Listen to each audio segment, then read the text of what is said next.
So now we're going to do the spider, and you need black and white for that. And we are going to start with black. And the spider is basically made up of a bunch of teardrops. So this is one good reason to practice teardrops like crazy. So the first thing we're going to do is the body. Okay, and the body is just kind of like the shape of an eye or an almond. Okay, like that. And then you're going to do a head. Don't make this head too big. Okay, it's only about the size of, I don't know, a pea or whatever that might be. And you want to make sure that there's not a bunch of puddles in this body, because we're going to come back to it and put some highlights of white in there. Okay, so once we have the body and the head, we're going to put the legs are going to come out of this neck area here. Okay, and the legs are going to be a series of those teardrops I was talking about. So you want to start about an inch away, kind of towards the back, and pull in real thin to the neck. So we're going to have two of these coming from the back, arcing from the back like that, and two of them arcing from the front like this, and they do not touch each other. It's kind of a tribal looking spider. Okay, and he's got two sets of these for each leg. And the fat part, you start away first, and the thin part hits the fat part of the previous leg. You see how that works? So all the points go towards the body.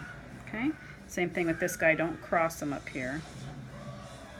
You want to make sure you get a thin line touching like that. Okay, same thing in the back. And if you want to make him a really fat spider, you just make these legs go out this direction a little bit more. If he has to be a skinny spider, then they would come in this direction closer.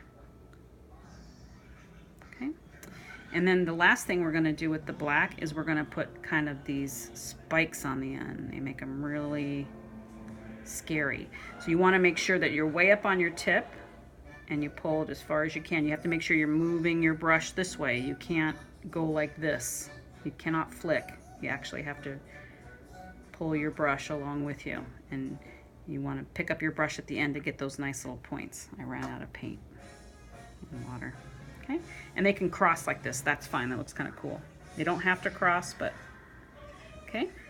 You want to make sure it looks really scary if it's got a really good point at the end. All right, and you really got to practice not pushing your brush into your skin too far. Okay, and then he's going to have a couple of little pinchers on the front.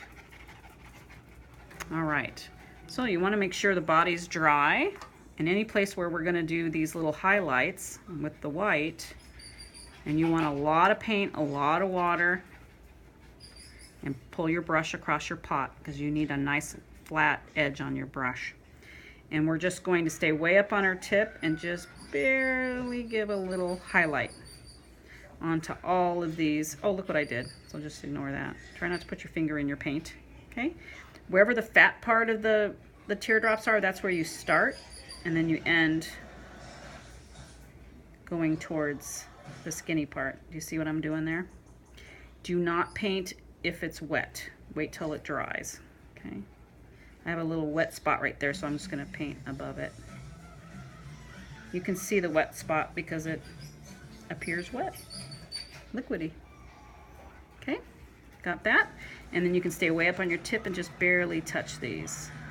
You don't want to cover this black with white. You just want to like highlight it just a little, kind of offset it. All right, you're going to put two little eyes very up on your tip, super up on your tip, and you can add a little bit of highlight for the fangs. And that is your spider, minus the smudge.